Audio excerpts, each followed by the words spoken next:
خدیجہ تک. تو اب کچھ جملے سنتے چلو تاکہ ابتدائے اسلام بھی سمجھ میں آ جائے, میرے محمد کی نبوت کا کی ابتدا بھی سمجھ میں آ جائے. بھائی سنتے جانا, اس لیے کہ کہیں لے کے جاؤں گا میں اپنے سننے والوں کو. بات اب خدیجہ پہ آ کے رک گئی اور روکوں گا نہیں, مجھے پھر وصیت کی طرف واپس جانا ہے. سمجھ میں آ گئی خدیجہ؟ حکم نہیں تھا, پوری دولت شوہر پہ نثار کر دی. بھائی ایسی ہو تو فاطمہ کی ماں کہہ رہا ہے.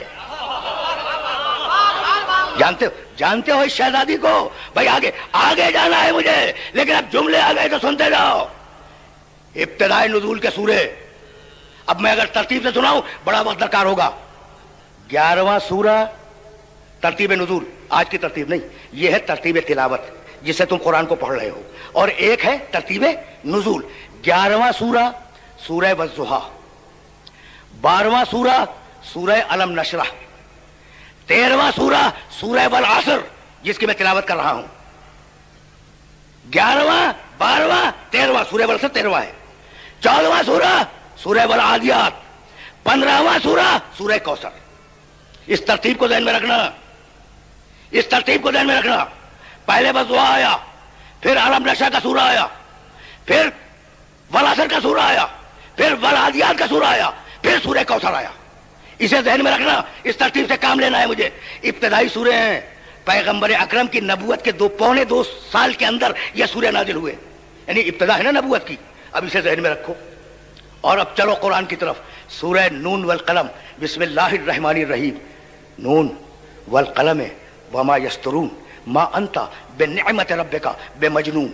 حبیب نون کی قسم, حبیب قلم کی قسم, وما یسطرون, اور حبیب مستقبل میں لکھی جانے والی تحریر کی قسم. ما انتا بنعمت ربک بمجنون, حبیب تو مجنون نہیں ہے. بھئی کہنے کی کیا ضرورت تھی؟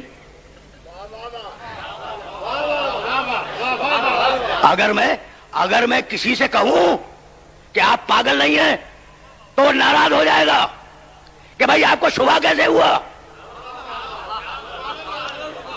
آپ کو شبہ کیسے ہوا. تو ہوگا کوئی اعتراض, اور کسی نے رسول کو مجنون کہا ہوگا. جبھی قرآن نے آواز دی کہ حبیب تو مجنون نہیں ہے. مشرک نے مجنون کہا تھا, قرآن نے رد کر دیا کہ یہ مجنون نہیں ہے. اچھا, نون والقلم سن لیا. جاؤ سورہ حاقہ دیکھو.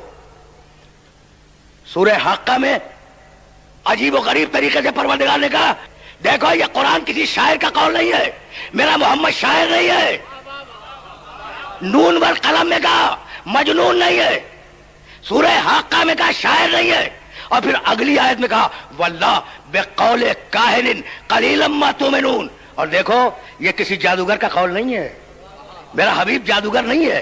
انہ لقول رسول کریم, یہ ایک رسول کریم ہے جو تمہیں قرآن سنا رہا ہے. 11واں سورہ سورہ والضحیٰ. بھائی سننا, ترتیب نزول بتلا چکا. بسم اللہ الرحمن الرحیم. والضحیٰ واللیل اذا سجی ما ودعک ربک وما قلی وللآخرۃ خیر لک من الاولی ولسوف یعطیک ربک فترضی. الم یجدک یتیما فآوی ووجدک ضالا فہدی ووجدک عائلا فاغنی فاما الیتیم فلا تقہر واما السائل فلا تنہر واما بنعمت ربک فحدث. کیا تیور کا سورہ ہے. پورے سورے کی تشریح نہیں کروں گا.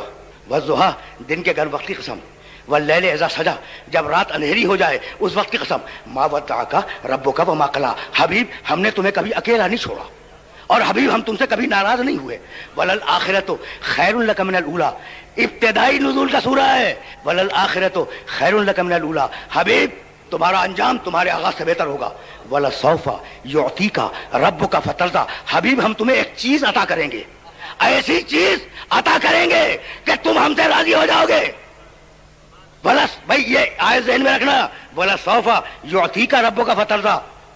حبیب ہم تمہیں ایک شے عطا کریں گے ایک نعمت کہ تم ہم سے راضی ہو جاؤ گے.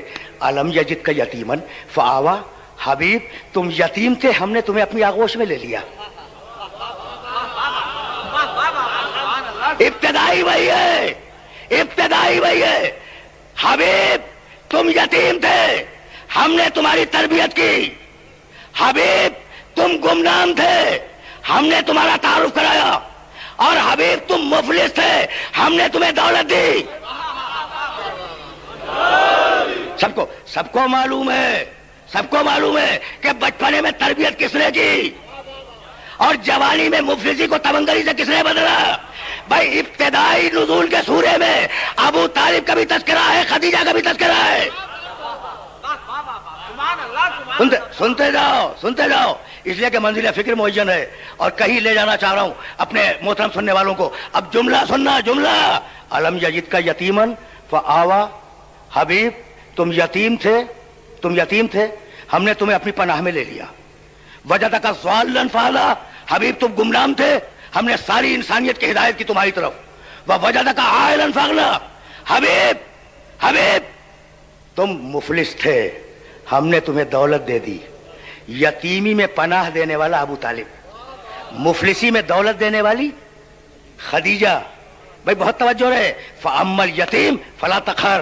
دیکھو یتیم کے ساتھ درست لہجے میں بات نہ کرنا. واما السائل فلا تنہر. اور حبیب سائل کو جھڑک کے بات نہ کرنا. واما بنعمت ربک فحدث. حبیب جی جو نعمتیں دی ہیں ان کا بار بار تذکرہ کرو. بھائی توجہ رہے. واما بنعمت ربک فحدث. حبیب یہ جو دو نعمتیں ہم نے تمہیں گنوائی ہیں نا ان کا بار بار تذکرہ کرو. پہلی نعمت یتیمی میں کفالت کرنا، دوسری نعمت تنگ دستی میں دولت دینا. بھائی ایک نعمت ابو طالب کے ذریعے تمام کی، دوسری نعمت خدیجہ کے ذریعے تمام کی.